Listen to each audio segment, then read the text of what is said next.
the most brutal heat wave of 1936 that scorched the Midwest and strangled America's hope. In the summer of 1936, the sun became an enemy. It rose each morning not as a promise of light, but as a sentence. Across the American heartland, temperatures climbed beyond anything recorded in living memory. The earth cracked open like old leather. Rivers that had flowed for centuries shrank to muddy trickles. Wells that had sustained families for generations ran dry. And in small towns and sprawling cities alike, people began to fall. They fell in the fields. They fell on factory floors. They fell in their own homes, surrounded by loved ones who could do nothing but watch. This is the story of the most brutal heatwave of 1936, the summer that scorched the Midwest and strangled America's hope, the disaster that tested everything Americans believed about progress, about safety, about the promise of modern life, and the ordinary people who, in the face of extraordinary suffering, found ways to survive, to help, and to hope. Chapter 1. The Last Cool Morning. July 5th, 1936. Bismarck, North Dakota. Martha Hendrickson stood on her front porch at 5:30 in the morning. The air was still and heavy, carrying the faint scent of dry grass and dust. The sky stretched pale and cloudless from horizon to horizon, a dome of faded blue that offered no promise of rain.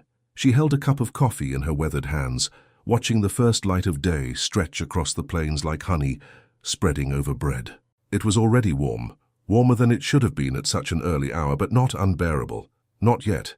Her husband, Earl, was already in the barn, a silhouette moving between the shadows and the slanting morning light. She could hear him talking to the cattle, his voice low and steady, the same voice he had used for 30 years of mornings just like this one. Their son William still slept upstairs in the small bedroom at the end of the hall, his body exhausted from a long day of hauling water from the creek the day before. The creek was lower than Martha had ever seen it. She tried not to think about what that meant. She took a slow breath, feeling the air fill her lungs, and looked out at the land that had been her home for her entire adult life. The wheat fields stretched away to the east, golden stalks standing motionless in the windless dawn. The vegetable garden she had planted in April was struggling, the tomato plants wilting despite her daily efforts to keep them watered. The old oak tree near the fence line, the one Earl's father had planted before the First War, looked tired, its leaves curling at the edges. Martha had no way of knowing that this would be the last cool morning she would feel for weeks. She had no way of knowing that by nightfall the temperature would climb to levels that would make national news. She had no way of knowing that the summer of 1936 would change everything. By 7 o'clock, the temperature had already reached 82 degrees. The sun climbed higher, and with each passing hour, the heat intensified. By 9, it was 91. By noon, it crossed 100. The air shimmered over the fields like water, creating mirages that fooled the eye and tormented the spirit. And by 3 in the afternoon, Bismarck recorded 114 degrees Fahrenheit. It was the highest temperature ever recorded in the state of North Dakota, and it was only the beginning. Across the Great Plains, the same story unfolded with terrifying uniformity. In Kansas, Nebraska, South Dakota, Iowa, and Minnesota, thermometers climbed past numbers they were never designed to reach. Weather stations reported readings that seemed impossible, that defied everything meteorologists thought they knew about summer temperatures in the continental United States. In Steele, North Dakota, the mercury touched 121 degrees, a number that would stand as one of the highest ever reliably recorded in American history. People did not panic, not at first. They assumed, as people often do when faced with the unprecedented, that the heat would break, that a storm would roll in from the west, bringing thunder and lightning and blessed cooling rain, that nature, in its own time and its own way, would restore balance. They had seen hot summers before. They had survived droughts and dust storms and all the hardships the plains could throw at them. Surely this was just another test, another chapter in the long story of life on the American frontier. But nature had other plans, and this time the test would be unlike anything they had ever faced. The Hendrickson family, like thousands of others scattered across the heartland, adjusted their routines as best they could. Earl moved the cattle closer to the pond at the far end of their property, though he noticed with growing concern that the water level had dropped by nearly a foot in just 3 days. The mud at the edges was cracking, and the water that remained had taken on a brownish tint. Martha kept the curtains drawn throughout the day, trying to block out the relentless sun. She placed wet towels over the windows, hoping the evaporation might cool the air inside, though it seemed to make little difference. William spent his afternoons in the root cellar beneath the house, the only place on the entire farm that offered any real relief from the suffocating heat. But the heat was relentless. It did not ease at night, it did not soften with the setting sun. By the second week of July, nighttime temperatures in many parts of the Midwest remained above 90 degrees until well past midnight. Sleep became a distant memory, a luxury that the heat had stolen along with so much else. People lay awake on porches, on rooftops, on blankets spread across parched lawns, searching for any breath of moving air. They soaked their sheets in water. They fanned themselves with newspapers and magazines. They prayed for relief that did not come. In the cities, the situation was even worse. In Chicago, St. Louis, Detroit, and Cleveland, the heat combined with humidity to create conditions that felt less like weather and more like torture. The brick and concrete that made up these urban landscapes absorbed the sun's energy during the day and radiated it back throughout the night, creating what would later be called the urban heat island effect. Streets that had been filled with children playing just days before now stood empty and silent. Factories reduced their hours or shut down entirely, their machinery too hot to operate safely. Schools already closed for the summer break were converted into emergency shelters for those who had nowhere else to go. And still the sun rose each morning with the same pitiless intensity. And still the temperature climbed to new and terrifying heights. And still the people of the American heartland waited and hoped and prayed for the break that seemed like it would never come. Dr. Harold Simmons was a physician in Des Moines, Iowa. He had practiced medicine for over 20 years, first as a young resident at the city hospital and then in his own modest clinic on the eastern edge of downtown. He had seen influenza outbreaks that filled his waiting room with coughing, feverish patients. He had treated farming accidents that left strong men missing limbs. He had witnessed the quiet devastation of the Great Depression, watching families he had known for decades lose their homes, their savings, their hope. But nothing in his long career had prepared him for what he witnessed in the summer of 1936. His clinic, a two-story brick building with green shutters and a small garden out front, became a triage center almost overnight. People arrived at all hours, brought by family members or neighbors, or sometimes stumbling in alone, their faces flushed and their eyes unfocused. They presented with symptoms he barely recognized, symptoms that seemed to belong to some exotic tropical disease, rather than to the familiar ailments of the Iowa summer. Skin that was hot and bone-dry to the touch, with no trace of the sweat that should have been cooling it. Confusion and disorientation, with patients unable to remember their own names or recognize their loved ones. Rapid, irregular heartbeats that raced far beyond what the human heart was designed to sustain. And then, suddenly, collapse. Bodies that simply gave out, overwhelmed by a heat that they could no longer fight. Dr. Simmons worked 18-hour days, moving from patient to patient, trying to cool bodies that had lost the ability to regulate their own temperature. He packed them in ice when ice was available. He immersed them in cool water when the ice ran out. He held their hands and spoke to them in calm, reassuring tones, even when he knew there was nothing more he could do. On July 12th, Dr. Simmons treated 47 patients in a single day. 14 of them did not survive the night. He sat at his desk after midnight, his white coat stained with sweat and other fluids, his hands trembling with exhaustion. He wrote in his journal, his handwriting unsteady and nearly illegible. The heat takes them so quickly. One moment they are speaking, asking for water or for their families. The next moment they are gone. I have seen many things in my years as a physician, but I have never felt so helpless as I feel tonight. The numbers were staggering, almost incomprehensible in their scale. Across the country, the heat wave of 1936 would eventually claim the lives of more than 5,000 people. Some estimates, accounting for those who died in remote rural areas where record-keeping was sporadic at best, placed the toll significantly higher, perhaps as many as 10,000 or more. The elderly and the very young were the most vulnerable, their bodies less able to cope with the extreme stress the heat imposed. But the heat did not truly discriminate. It took farmers in their fields and factory workers at their machines. It took mothers and fathers, sons and daughters, the healthy and the frail, the rich and the poor. And yet, in the midst of this overwhelming suffering, something else began to emerge. Something that the statistics could not measure and the newspapers could not fully capture. A quiet resilience, a stubborn determination to survive, an instinctive reaching out to help those who were struggling. Neighbors who had barely spoken before now knocked on each other's doors to share water and food. Churches opened their doors at all hours, offering their basements and sanctuaries as cooling centers for anyone who needed them. Ice companies, overwhelmed with demand that far exceeded their capacity, began rationing their precious supplies to ensure that hospitals and nursing homes and the most vulnerable citizens received what they needed before anyone else. In Chicago, a young man named Samuel Turner organized a group of volunteers to deliver ice to elderly residents who could not leave their sweltering apartments.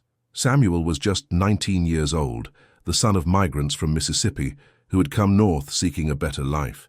He worked long shifts at a meatpacking plant on the south side, grueling work that left his hands raw and his muscles aching. But when he saw the scale of the crisis unfolding around him, when he heard about the old people dying alone in their rooms because there was no one to check on them and no way for them to escape the heat, he knew he could not simply stand by. Samuel gathered a few friends from his neighborhood, young men like himself who had little money but strong backs and willing hearts. They pooled their meager resources to rent a truck. They begged and bargained with the ice companies for whatever surplus they could spare, and then they went to work. They worked through the scorching days and the suffocating nights, hauling blocks of ice up narrow staircases in tenement buildings that had never been designed for such heat. They knocked on doors and checked on residents who had no one else to check on them. They brought water and food along with the ice. They sat with those who were too weak to move and fanned them with newspapers and told them stories to keep their spirits up. By the end of the first week, Samuel and his team had reached over 300 households. By the end of the second week, the number had doubled. They became known in the neighborhood as the Ice Angels, though Samuel himself never used that name. When asked years later why he did it, why he pushed himself to the point of exhaustion when he had nothing to gain and everything to lose, Samuel would simply shrug his broad shoulders and look away. People were hurting, he said quietly. And when people hurt, you help. That is just what you do. That is what my mama taught me. That is what being a human being means. This is the truth that the heat wave of 1936 revealed. Not just the fragility of human life, the ease with which the bodies we inhabit can fail us when pushed beyond their limits, but also the strength of human connection, the deep instinctive bond that ties us together even when everything else is falling apart. In the face of a crisis that no one could control, that no technology could solve, that no amount of money or power could escape, ordinary people found extraordinary ways to care for one another. But the crisis was far from over. The worst was still to come, and the lessons of those terrible weeks would echo through the decades that followed, shaping how America understood its relationship with nature, with technology, and with itself. Check if you are already subscribed to this channel, because the stories we tell here are not just history. They are not just facts and dates memorized for a test and then forgotten. They are lessons written in human suffering and human courage. They are memories preserved so that we might learn from those who came before us. They are the voices of the forgotten, speaking across the years to anyone willing to listen. If you want to keep hearing those voices, if you want to be part of this community that believes the past has something to teach us, subscribe now. Click the button, join us, because some stories are too important to let die, because some voices deserve to be heard. Chapter 2. When the land turned to dust. The heat wave of 1936 did not arrive in isolation. It was not a random act of nature, striking without warning out of a clear blue sky. It came at the end of a decade that had already pushed the American heartland to its breaking point. The Great Depression had drained the economy, leaving millions without work or hope, and the Dust Bowl had drained the land itself, turning the fertile prairies that had once fed a nation into barren, windswept wastelands. For years, farmers across the Great Plains had watched helplessly as their topsoil blew away. They had seen the sky turn black at midday as massive dust storms rolled across the horizon, carrying millions of tons of earth from one state to another. They had felt the grit in their teeth and the burning in their eyes. They had swept dust from their floors, only to watch it pile up again within hours. They had sealed their windows with wet rags and newspaper, trying to keep the choking clouds outside, and still found dust on their pillows when they woke in the morning. The causes of the Dust Bowl were complex, a perfect storm of natural drought and human error. For decades, farmers had plowed up the native grasses that held the soil in place, replacing them with wheat and corn that left the earth exposed. When the rains stopped coming, as they did with devastating regularity throughout the 1930s, there was nothing to hold the topsoil down. The wind took it, carrying it east in great black blizzards that darkened skies as far away as New York and Washington. By 1936, The Dust Bowl had already displaced hundreds of thousands of people. Entire towns had been abandoned, their buildings half buried in drifts of sand, their streets empty, except for the tumbleweeds that rolled through like ghosts of the people who had fled. Families who had worked the same land for 3 generations, who had built their homes with their own hands and buried their ancestors in small plots overlooking fields that no longer produced anything, were forced to pack what little they could carry and head west. They became migrants, refugees in their own country, searching for work and dignity in a nation that often greeted them with suspicion and contempt. Those who remained behind lived in a constant state of siege. They never knew when the next dust storm would come roaring out of the west, turning day into night and filling their lungs with earth. They never knew if the rain would return, or if this year would be even drier than the last. They held on with a desperate, stubborn hope, believing that if they could just survive one more season, just make it through one more year, the land would recover and reward their faithfulness. The heat wave of 1936 shattered that hope. It took whatever remained and burned it to ash. In Oklahoma, temperatures exceeded 100 degrees for 30 consecutive days. The relentlessness was what broke people, the feeling that there was no escape, no respite, no moment of relief to gather strength for the next assault. Cattle that had somehow survived the droughts and dust storms now dropped in the fields, their bodies too dehydrated to continue, their tongues swollen and their eyes glazed. Crops that had struggled valiantly against the odds, that had pushed up through the parched soil and somehow found enough moisture to survive, now withered completely. Stalks of wheat and corn turned brown and brittle, crumbling to dust at the slightest touch. Thomas Whitfield was a farmer in the Oklahoma Panhandle, near the small town of Boise City. His family had worked this land since the 1890s, when his grandfather had claimed a homestead under the Oklahoma Land Run. Thomas had grown up here, learned to walk on this soil, married his sweetheart in the small church down the road, raised 3 children in the same farmhouse where he himself had been born. He had lived through the black blizzards of the early 30s, the walls of dust that rolled across the plains like tsunamis of earth. He had seen the sky turn from blue to brown to black in a matter of minutes. He had held wet cloths over the faces of his children as they huddled together in the cellar, listening to the wind howl like a living thing above them. He had buried neighbors who suffocated in their own homes, their lungs filled with the very soil they had spent their lives cultivating. And through it all he had refused to leave. "This is our land," he would say to anyone who suggested he join the exodus west. "My father is buried here. My grandfather is buried here. I will not abandon them. I will not abandon this place." But the summer of 1936 tested even Thomas Whitfield's legendary resolve. It tested everything he believed about himself, about his land, about the future he had promised to his wife and children.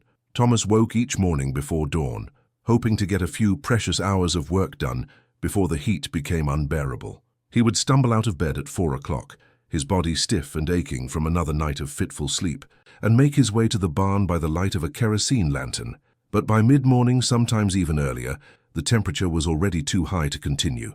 His horses, faithful animals that had served him well for years, could not work in such conditions. Their flanks would lather with sweat, their breathing would become labored, and they would simply stop, refusing to take another step no matter how urgently he urged them forward. His tractor, a used Fordson he had purchased in better times, overheated regularly, its engine seizing up in the brutal heat. And then there was the well that his grandfather had dug by hand 60 years ago, that had provided clean, cool water to 3 generations of Whitfields, that had never failed them through drought or dust storm or anything else the plains could throw at them. That summer, the well began to run dry. At first, Thomas told himself it was just the increased demand, that they were drawing more water than usual, and the aquifer simply needed time to replenish. But as the weeks passed and the water level continued to drop, he was forced to confront a terrifying possibility. The well might not recover. The water that had sustained his family for 6 decades might be gone forever. His wife, Clara, did what she could to keep their 3 children comfortable.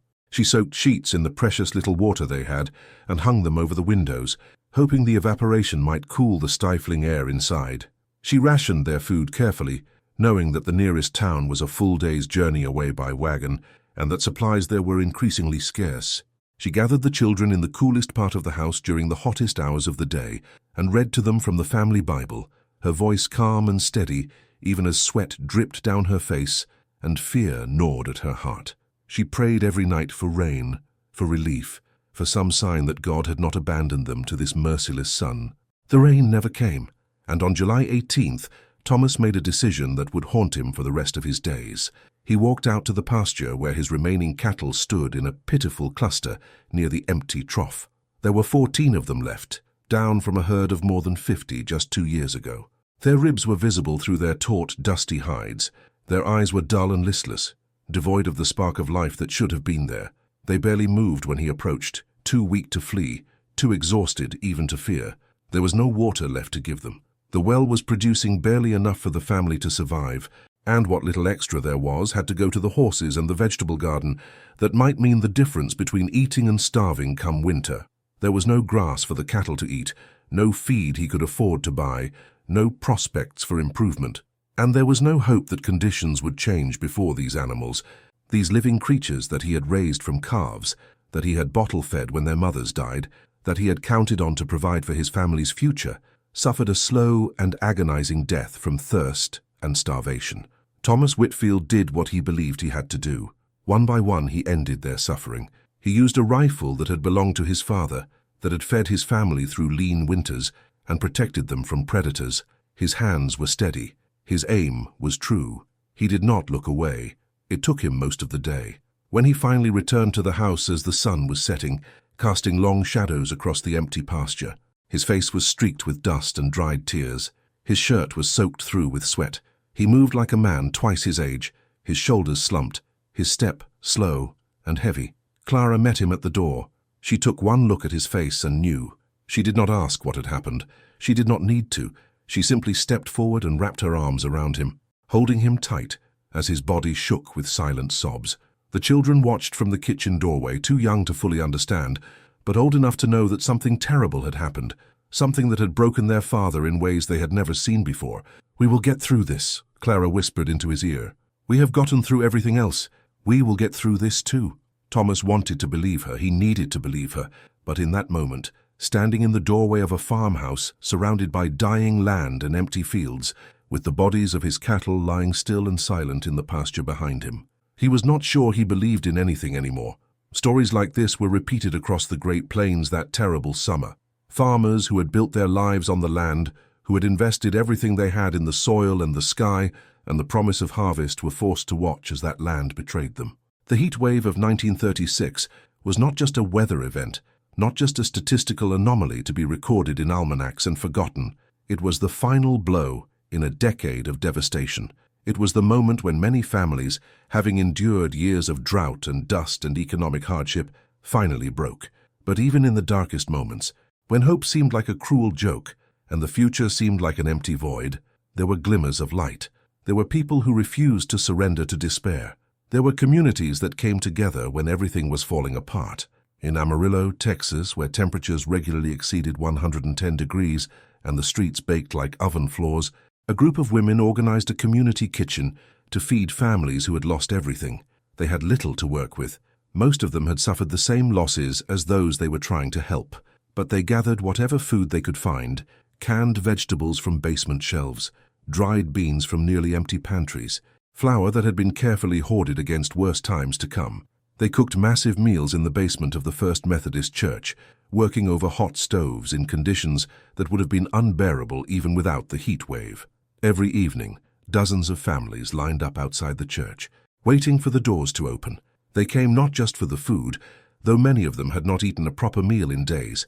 They came for the sense of community, for the reminder that they were not alone, for the comfort of sitting at a table with other human beings who understood what they were going through. They came because in a world that had taken so much from them, this simple act of sharing, of giving and receiving, was a reminder that some things could not be taken away. Margaret Dawson was one of the organizers. She was 63 years old, a widow who had lost her own farm 2 years earlier when the bank foreclosed on a loan she could no longer pay. She had every reason to leave Amarillo, to join the great migration west, to start over somewhere that did not remind her every day of everything she had lost. Instead, she stayed. She stayed because she believed that the people of this town, her people, needed her. "I could have gone to California," she said years later, her voice still strong despite her age. "I had family out there who would have taken me in, but what would that have accomplished? Another pair of hands picking fruit for pennies? Another mouth to feed in a labor camp? No, my place was here. My purpose was here. Margaret worked at the community kitchen every day that summer. She arrived before dawn to start preparing the meals, and often did not leave until well after dark. She knew the name of every person who came through the line. She knew their stories, their struggles, their hopes. She held the hands of old women who wept with gratitude. She hugged children who had not smiled in weeks. She listened to men who had lost everything pour out their shame and fear, and she told them that they had nothing to be ashamed of, that they were strong, that they would survive. We had nothing, Margaret would recall. Every single one of us had nothing. But nothing shared is still something. It is still connection. It is still community. It is still hope. And hope, my dear, is the one thing that cannot be taken from us unless we let it go. The community kitchen in Amarillo served over 1,000 meals during the summer of 1936. It became a gathering place, a sanctuary from the heat and the despair. Friendships were formed there. Marriages were born there. Children who had known only hardship and fear discovered that the world still contained kindness and warmth. And it proved that even when the land failed, the people did not have to. Chapter 3. The cities that burned. While the rural heartland struggled with drought and dust, and the slow agony of watching everything they had built crumble to nothing, the cities of the Midwest faced a different kind of crisis. The heat wave of 1936 hit urban areas with devastating force, turning crowded neighborhoods into ovens and overwhelming systems that were never designed for such extreme conditions. Chicago was one of the hardest-hit cities. It was the great metropolis of the middle of the country, a sprawling giant of brick and steel and concrete that stretched along the shores of Lake Michigan. Nearly 3.5 million people called it home, packed into neighborhoods that ranged from the elegant mansions of the Gold Coast to the cramped, airless tenements of the South and West Sides. It was a city of immigrants and migrants, of factory workers and meat packers, of families who had come from Poland and Italy and Ireland, and the rural South seeking opportunity and a better life. On July 14th, the temperature in downtown Chicago reached 105 degrees Fahrenheit. But the real danger was not captured by that number alone. It was the humidity, the thick, heavy moisture in the air that came from the lake and hung over the city like a wet blanket. The combination created what meteorologists call the heat index, a measure of what the temperature actually feels like to the human body when humidity is taken into account. On that day, the heat index in much of Chicago exceeded 120 degrees. The human body cools itself through sweating. When sweat evaporates from the skin, it carries heat away, lowering the body's core temperature. But when the air is already saturated with moisture, sweat cannot evaporate efficiently. It simply stays on the skin, providing no cooling benefit, while the body continues to overheat. In conditions like those that gripped Chicago in July of 1936, this breakdown of the body's natural cooling system became lethal. The city was not prepared. How could it have been? Nothing in its history had suggested that such conditions were possible. The infrastructure that served the population, the power grid, the water system, the hospitals and clinics, had been built for the challenges of a typical Midwestern summer, not for an apocalyptic heat dome that refused to break. Hospitals filled beyond their official capacity within the first few days. Patients were placed in hallways, in waiting rooms, in any space that could accommodate a bed or a cot. Nurses and doctors worked around the clock, their own bodies pushed to the limits of endurance as they struggled to save people who were dying faster than they could be treated. Morgues designed to handle the normal flow of mortality in a large city ran out of space. Bodies had to be stored in warehouses and factories that had been hastily converted for the purpose. Ice became more valuable than gold, with prices skyrocketing as supplies dwindled. Desperate families paid whatever they were asked for, a few precious blocks that might keep their loved ones alive for another day. And in the poorest neighborhoods, where families lived in cramped apartments without proper ventilation, without access to ice or fans or any of the modest amenities that might have made a difference, the toll was catastrophic. These were the people who had come to Chicago seeking a better life. Instead, they found death. Robert and Lillian Marsh lived on the 4th floor of a tenement building on the west side. The building had been constructed in the 1880s, a time when landlords paid little attention to the comfort or safety of their tenants. The walls were thin, the ventilation was non-existent, and the single window in their apartment faced a brick wall just a few feet away, blocking any possibility of a breeze. Robert worked at a foundry on the near south side, 12 hours a day of brutal labor in conditions that were difficult even in normal weather. When the heat wave began, the foundry reduced its hours but did not close. The workers, Robert among them, had no choice but to continue. They had families to feed. They had rent to pay. They had no savings to fall back on and no safety net to catch them if they fell. Lillian stayed home with their 3 children, ages 2, 5, and 8.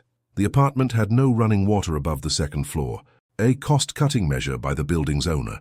Every drop of water the family used had to be carried up 4 flights of narrow, sweltering stairs from the communal tap in the basement. In normal times, this was merely inconvenient. In the heat wave of 1936, it became a matter of life and death. When the temperatures began to climb, Lillian did everything she could think of to keep her children safe. She made endless trips up and down those stairs, filling buckets with water that she used to wet towels and drape over the children's heads and bodies. She kept the door to their apartment open around the clock, hoping for some cross-ventilation that never materialized. She fed them cold soup and crackers, the only food that did not require the unbearable heat of cooking. She stayed awake through the sweltering nights, watching for any sign of distress, ready to act at a moment's notice. On the 3rd day of the heat wave, their youngest child, a little girl named Dorothy, stopped sweating. Lillian noticed it first as she was changing the child's clothes, her hands passing over skin that was hot and dry as paper. Dorothy had been fussy and irritable for hours, crying and then falling into an exhausted sleep and then crying again. But now she was quiet, too quiet. Her eyes, when she opened them, seemed unfocused, looking at something far away that only she could see. Lillian felt a cold terror grip her heart, a fear unlike anything she had ever known. She screamed for help. Neighbors came running from the apartments up and down the hall. Someone ran to fetch a doctor from a clinic several blocks away. Others tried to cool Dorothy with wet cloths, to get her to drink water, to bring her back from wherever she had gone. The doctor arrived 20 minutes later, climbing the stairs 2 at a time, his bag clutched in his sweating hand. But it was too late. Dorothy's core temperature had risen beyond what her small body could survive. The damage to her brain and organs was irreversible. She died in her mother's arms as the sun set over Chicago, casting long shadows through the narrow gap between the tenement buildings. Dorothy Marsh was 2 years and 4 months old. She was one of more than 300 children who perished in Chicago during the heat wave of 1936. Each of them had a name. Each of them had parents who loved them and hoped for their futures and would carry the weight of their loss for the rest of their lives. Each of them died not because of any failing of their own, but because they had the misfortune to be born poor in a city that was not built to protect them. The story of Dorothy Marsh was repeated across the cities of the Midwest that terrible July. In St. Louis, where temperatures reached 115 degrees and the Mississippi River seemed to steam in the afternoon sun. In Detroit, where the power grid failed repeatedly, leaving hundreds of thousands of residents without fans or refrigerators or any electrical means of survival. In Cleveland, where the shores of Lake Erie offered no relief because the water itself had grown too warm to cool the air. The heat wave exposed the deep inequalities that ran through American society like fault lines waiting to rupture. The wealthy could escape. They fled to lake houses in Wisconsin and Michigan, to mountain retreats in Colorado and Montana, to anywhere that offered cooler temperatures and fresh air. The middle class could at least cope. They could afford ice and electric fans and houses with better ventilation. They could take time off from work when the heat became unbearable. They had resources to draw upon, but the poor, the immigrants, the workers crammed into industrial neighborhoods that had never been designed for human comfort, they had nowhere to go and no way to fight back against the heat that was killing them. They were trapped by their circumstances, by their poverty, by a society that had never truly valued their lives enough to protect them. And yet, even in these desperate circumstances, humanity found a way to shine through the darkness. In St. Louis, a group of young men who worked together at a brewery pooled their money to rent a truck and fill it with ice. They drove through the poorest neighborhoods of the city, the places where the newspapers rarely ventured and the politicians rarely campaigned, and they handed out chunks of ice to anyone who needed them. They asked for nothing in return. They expected no recognition. They simply saw a need and did what they could to fill it. In Detroit, a Baptist church on the east side opened its doors around the clock, offering shelter to anyone who needed it regardless of their race or religion or ability to contribute. The pastor, a soft-spoken man named Reverend James Holloway, gave away every fan the church owned to elderly parishioners who needed them more than the sanctuary did. When those were gone and more people kept arriving, he organized teams of volunteers to fan the elderly and the sick by hand, taking shifts throughout the night so that no one would have to suffer alone. "We are all God's children," Reverend Holloway said in a sermon that July, his voice carrying across a congregation that had swelled to 3 times its normal size. "And in times like these, we must be God's hands and God's heart in the world. We must be the cooling breeze that those who suffer cannot find elsewhere. We must be the kindness that reminds them they are not forgotten." In Cleveland, a young nurse named Eleanor Graves worked double shifts at the city hospital, sometimes triple, refusing to go home even when her supervisor ordered her to rest. She was 27 years old, the daughter of school teachers who had saved every penny they could to send her to nursing school. She had dreamed of this career since she was a little girl, dreamed of helping people, of making a difference, of being part of something larger than herself. The heat wave gave her that opportunity, though not in any way she could have imagined. She moved from bed to bed in wards that were packed far beyond their capacity, tending to patients who ranged from infants to the elderly, from the relatively mild cases to those who were clearly dying. She held the hands of those who had no one else to hold them. She whispered words of comfort to those who could no longer hear. She cried in the supply closet when she lost a patient, and then dried her tears and went back to work because there were others who needed her. "There are people here who need me," she told her supervisor when he insisted she take a break. "I can see them. I can see their faces. How can I go home and rest when they are suffering? I will rest when the heat breaks. Until then, I will be here." These acts of kindness, multiplied thousands of times across the cities and towns of the American heartland, did not end the crisis. They did not bring back those who were lost. They did not change the weather or repair the broken systems or undo the injustices that had made the poor so vulnerable. But they proved something that no statistic could capture and no headline could convey. They proved that even in the worst of times, when nature itself seemed determined to destroy everything in its path, the human spirit could rise above its circumstances, that compassion could survive where bodies could not, that the worst of disasters could bring out the best in people. If this story is touching your heart right now, if you can feel the weight of what these people went through and the beauty of how they helped each other, I want to ask you to do something. Leave a comment below saying, "Their strength lives in us." Say it for Dorothy, the little girl who never got to grow up. Say it for Thomas, the farmer who lost everything he had built. Say it for Samuel and Margaret and Eleanor and all the others whose names we will never know. Let your words be a tribute to their memory. Let them be a promise that we have not forgotten and that we will not forget. Chapter 4. The Longest Night, July 24th, 1936. The heatwave had been raging for nearly 3 weeks. The initial shock had worn off, replaced by a grinding, relentless exhaustion that seeped into every aspect of life. People moved slowly through days that felt like they would never end, their energy drained by the simple act of existing in conditions that the human body was never designed to endure. And for many, it felt like the heat would never break. Like this was the new reality, a punishment without end, a test that had no answer.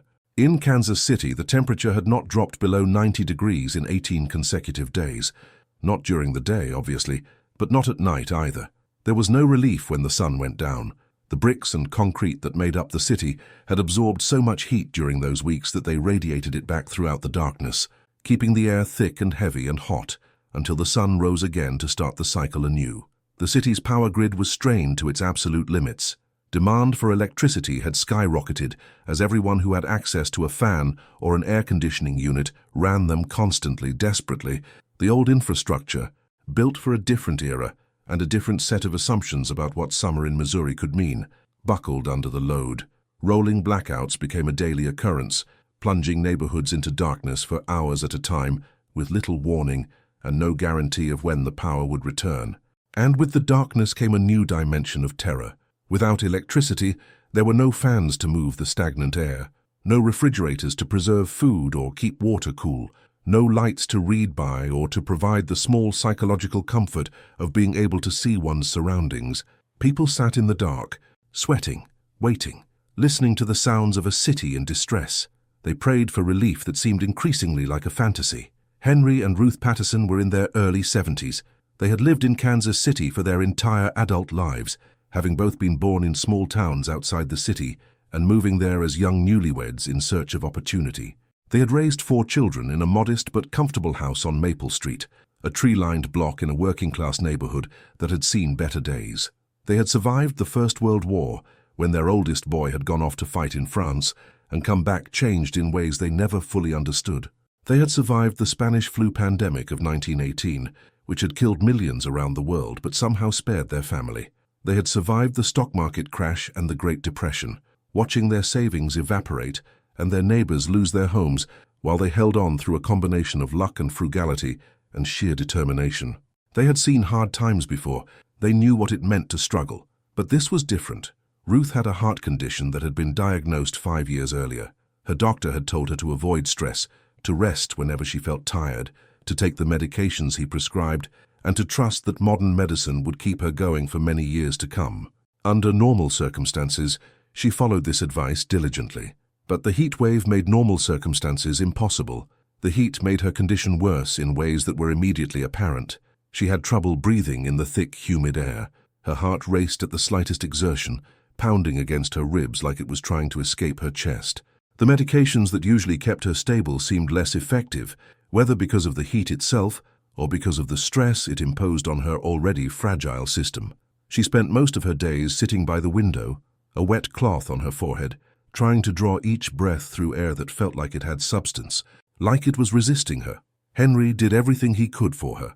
He fanned her with a newspaper, waving it back and forth until his arm ached, and then switching to the other arm and continuing. He brought her water constantly, making sure she stayed hydrated, even when she insisted she was not thirsty.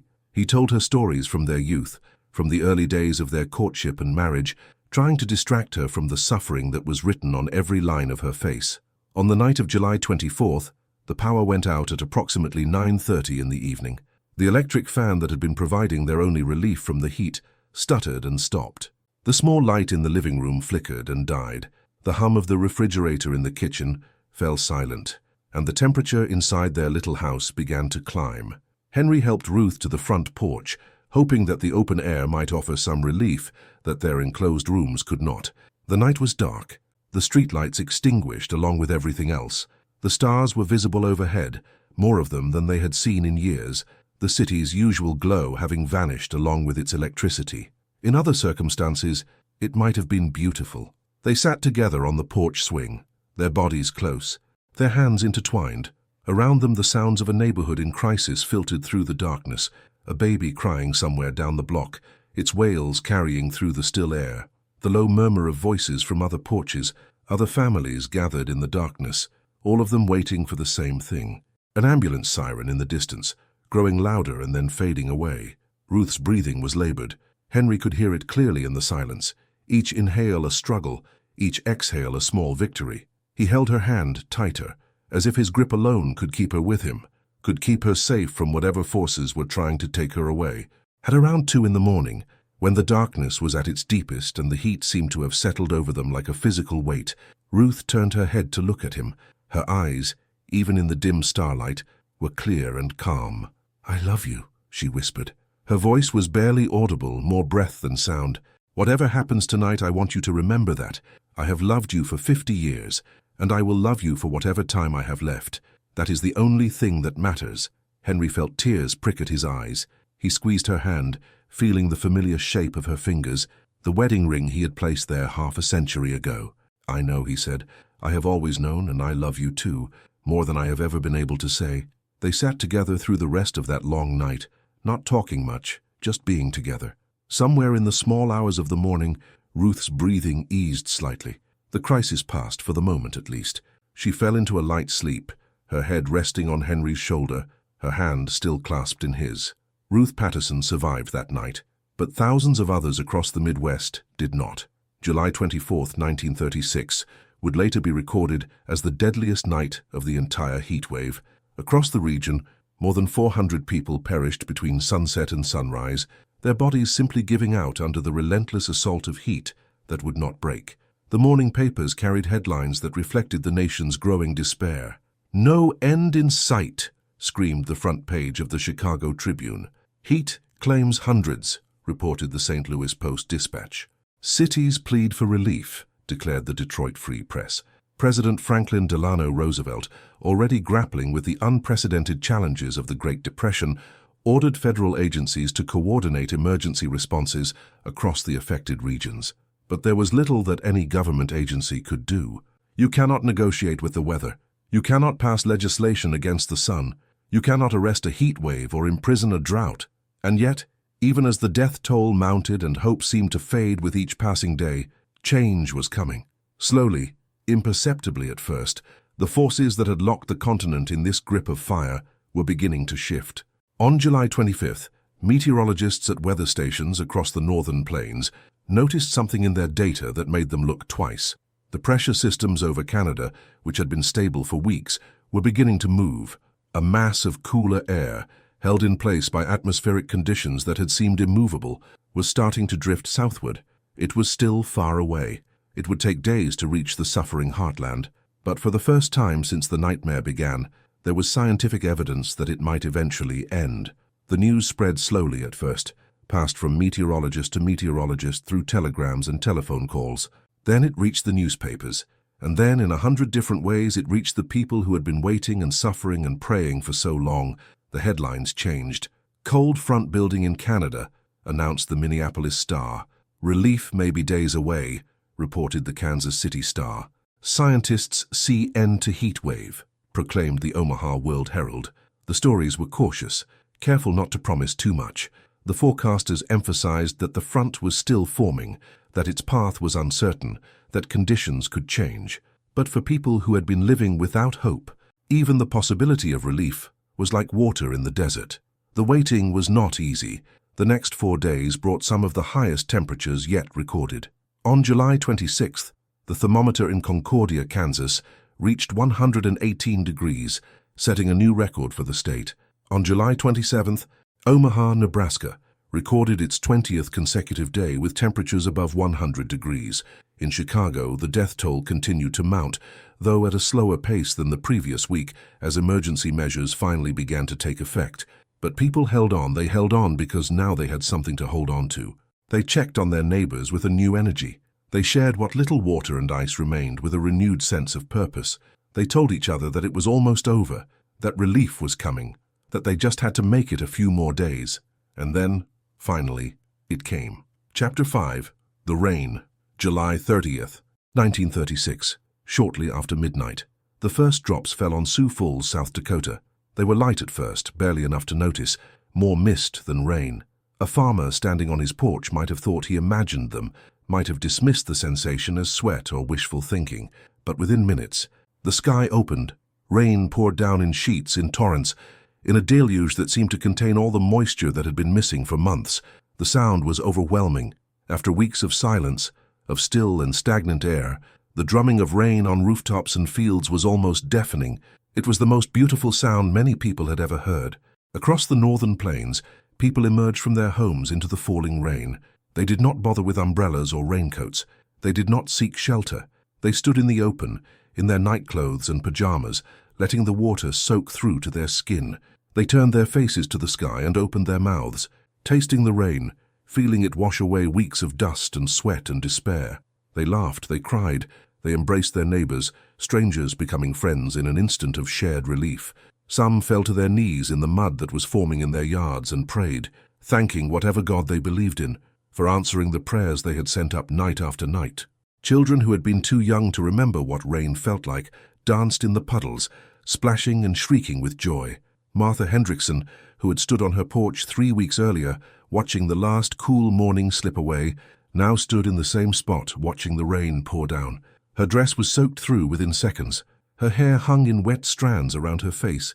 She did not care. She spread her arms wide and tilted her head back, letting the water run down her cheeks like tears. Her husband, Earl, came out to join her. He put his arm around her waist, and together they watched the rain transform their world. The cracked earth of their yard began to soften, the hard-packed soil turning to mud that squished between their bare toes. The wilting vegetable garden seemed to straighten and lift, as if the plants themselves were reaching up to embrace the water they had been denied for so long. Their son, William, ran past them and out into the yard, whooping with joy. He splashed through the puddles that were forming everywhere, kicking up sprays of muddy water, his face transformed by a smile that neither of his parents had seen in weeks. "It is over," Martha whispered, her voice nearly lost in the sound of the rain. Thank God it is over. The cold front that had been building for days finally broke through that night. It swept down from Canada like an army of liberation, pushing the dome of hot, stagnant air before it. Temperatures that had been above 100 degrees dropped to the 70s within hours. The relief was immediate and overwhelming. In the cities, the effect was equally dramatic. In Chicago, people poured out of their tenements and apartment buildings, filling the streets despite the late hour. They gathered in parks and on sidewalks, celebrating a reprieve that many had doubted would ever come. The rain washed the streets clean of weeks of accumulated grime. It filled the gutters and coursed down the storm drains, carrying away the heat that had seemed to poison everything it touched. At the hospital where Eleanor Graves worked, the mood shifted from desperate endurance to cautious hope. The flood of new patients slowed to a trickle. Those who had been fighting for their lives began to stabilize, their bodies finally able to cool themselves without external assistance. Nurses and doctors who had been running on adrenaline and determination for weeks allowed themselves to sit down, to catch their breath, to believe that the worst might truly be over. Eleanor found herself standing at a window on the 3rd floor, looking out at the rain-slicked streets below. She had not slept in nearly 30 hours. Her feet ached, her eyes burned, but she could not bring herself to leave, not yet. She watched the rain fall and felt something loosen in her chest, some tension she had been carrying for so long that she had forgotten it was there. "You did it," said a voice behind her. It was Dr. Morrison, the chief of medicine, an older man with grey hair and kind eyes, who had worked alongside her through the worst of the crisis. "You and everyone else here, you saved lives. A lot of them." Eleanor shook her head slowly. "Not enough," she said. "We lost so many." "We did," Dr. Morrison agreed. "But we also saved many who would have died without you. That matters. That has to matter." Eleanor did not respond, but she stayed at the window for a long time, watching the rain, thinking about everyone who had not lived to see this moment. But the rain also brought a reckoning. As the heat subsided and the immediate crisis ended, the full scope of the disaster became horrifyingly clear. More than 5,000 people had lost their lives across the Midwest and Great Plains, though the true number would never be known with certainty. Hundreds of thousands of cattle and other livestock had perished, representing the life savings of countless farmers. Crops across a region that normally fed a significant portion of the nation were destroyed, adding agricultural catastrophe to human tragedy. The economic damage, already severe from years of depression and drought, was incalculable. In the days and weeks that followed, communities began the slow, painful process of rebuilding. Farmers walked their fields, assessing what, if anything, might be salvaged. In many cases, the answer was nothing. The wheat and corn and other crops that had been planted with such hope in the spring were gone, reduced to brittle stalks and withered leaves that crumbled at the touch. The livestock that had been the foundation of countless family farms lay in mass graves or had been carted away to rendering plants, their value reduced to whatever could be extracted from their remains. Cities buried their dead in ceremonies that ranged from elaborate public memorials to quiet family gatherings. They cleaned their streets and repaired their infrastructure and tried to return to something resembling normal life. But normal for many would never be quite the same. Dr. Harold Simmons, the physician in Des Moines, who had treated hundreds of heat victims throughout the crisis, finally allowed himself to rest. He closed his clinic for 2 days, the first time he had done so in over a decade of practice. He went home to the modest house he shared with his wife, drew the curtains against the sun that no longer seemed as threatening, and slept for nearly 20 hours straight. When he woke, he sat at his desk and wrote a long letter to the Iowa State Health Department. He described everything he had seen, everything he had learned, every observation he had made about how the heat affected the human body and how medical care could be improved to deal with similar crises in the future. He described the symptoms he had treated, the treatments that had worked and those that had failed, the gaps in knowledge and resources that had cost lives. "We were not prepared," he wrote, his handwriting more steady now than it had been in weeks. "We did not understand the scale of what was coming or the threat it posed. We did not have the tools or the knowledge or the systems in place to respond effectively. And because of that, people died who might have been saved. But now we know. We have paid a terrible price for this knowledge, a price measured in human lives that can never be restored. But we have learned. And if there is any meaning to be found in this tragedy, it must be this, that we take what we have learned and ensure that it is never forgotten, that we build the systems and train the personnel and develop the knowledge that will be needed when the next crisis comes. Because it will come. Nature does not forgive, and it does not forget. We must not forget either. His letter would become one of many voices calling for change in the aftermath of the 1936 heatwave. In the years that followed, governments at every level began to develop heat emergency protocols that would save countless lives in future summers. Weather forecasting improved dramatically, with new technologies and new methods allowing meteorologists to predict dangerous conditions days in advance. Public health systems were strengthened, with hospitals and clinics better equipped to handle the surge of patients that extreme heat could bring. And the lessons of 1936, written in suffering and learned through sacrifice, became part of the national consciousness, a warning from the past to generations yet to come. Chapter 6. The Legacy of Fire.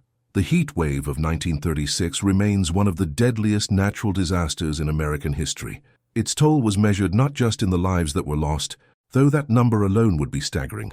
It was measured in dreams deferred and families scattered, in farms abandoned and communities forever changed, in scars both physical and psychological that many survivors would carry for the rest of their lives. But it also left a legacy of something else, something that no death toll could capture and no headline could convey. A legacy of resilience, of compassion, of the extraordinary capacity of ordinary people to rise above their circumstances and help one another in times of desperate need. Samuel Turner, the young man from Chicago who had organized ice deliveries to the elderly during the worst of the heat, went on to become one of the most influential community organizers in the city's history. He spent the next 40 years fighting for better housing, better health care, and better emergency services for the poor communities that had been hit hardest by the disaster. He testified before city councils and state legislatures. He organized voter registration drives and protest marches. He trained a new generation of activists who would carry his work forward after he was gone. When Samuel died in 1989, his obituary in the Chicago Tribune ran for nearly a full page. It described his decades of service, his numerous awards and honors, his impact on the lives of countless people who had never even met him. But the headline focused on where it all began. Samuel Turner, hero of the 1936 heatwave, dies at 72. He would have liked that, his family said. He always considered those weeks in July of 1936, when he was just a teenager, doing what he believed was right, to be the defining period of his life. Margaret Dawson, who had organized and run the community kitchen in Amarillo, Texas, was honored by the state government for her service in the years after the crisis. A bronze plaque was installed in the First Methodist Church, where she had fed the hungry, commemorating her work and the work of all the women who had served alongside her. The plaque remains there to this day, hanging in a place of honor near the entrance. It reads simply, "She gave what she had, and it was enough." Margaret lived until 1954, passing away peacefully in her sleep at the age of 81. Her funeral was attended by hundreds of people, many of whom she had fed during that terrible summer nearly 2 decades before. They came from across Texas and beyond, old and young, wealthy and poor, all united by the memory of a woman who had refused to give up even when everything seemed lost. Eleanor Graves, the Cleveland nurse who had worked double and triple shifts throughout the crisis, became a leader in the field of public health nursing. She earned advanced degrees and took on administrative roles, but she never stopped working directly with patients. She trained hundreds of young nurses over her long career, passing on not just the technical skills they needed, but the values that had guided her own practice: compassion, dedication, the belief that every patient deserved the best care possible regardless of their circumstances. She lived to be 94 years old, sharp and spirited until the very end. When she was in her last days, in a hospital not unlike the one where she had worked so many years before, a young reporter came to interview her for a story about the anniversary of the 1936 heatwave. He asked her what she wanted to be remembered for, what legacy she hoped to leave behind. Eleanor thought for a moment, her eyes distant, her mind perhaps traveling back through all the decades of her long life. Then she smiled. "For showing up," she said simply. "That is all any of us can do, really. When people need help, you show up. When the work is hard and the hours are long, and you do not think you can keep going, you show up anyway. You do what you can with what you have where you are, and sometimes, if you are lucky, it makes a difference." The Patterson family of Kansas City also endured. Ruth recovered from the crisis of July 24th, though her health was never quite as robust afterward. The strain of those weeks had taken a toll on her heart that could not be fully repaired. But she lived another 12 years. Years filled with grandchildren and Sunday dinners and quiet evenings on the porch with the man she had loved for more than half a century. Ruth passed away peacefully in her sleep in the spring of 1948, just as the flowers were beginning to bloom in the garden she had tended for so many years. Henry was at her side, holding her hand as he had held it through that terrible night when the power went out and the heat seemed determined to take her from him. 6 months later, Henry followed her. His children said he died of a broken heart, that once Ruth was gone he simply had no reason to keep living. But they also said he died with no regrets. He had spent his final years exactly as he wanted, by Ruth's side, caring for her as she had cared for him, loving her as he had promised to love her on their wedding day so many decades before. Thomas Whitfield, the Oklahoma farmer who had made the terrible choice to end his cattle's suffering rather than let them die slowly of thirst and starvation, eventually left the land that had been in his family for 3 generations. He tried to hold on for another year after the heat wave, hoping against hope that the rains would return and the earth would recover. But by 1937, it was clear that the land was gone, that decades of drought and dust had stripped away the topsoil that had made farming possible. Thomas packed up his family and joined the Great Migration West, the exodus of Dust Bowl refugees that would reshape California and the American Southwest. They settled in the Central Valley, where Thomas found work in the orchards and vineyards that were transforming the landscape. It was different work than he had known, working for wages instead of for himself, picking fruit that belonged to someone else instead of crops that bore his family's name. But it was honest work, and it kept his family fed, and that was enough. Thomas never spoke of what he had lost. He never talked about the farm or the cattle or the life he had left behind.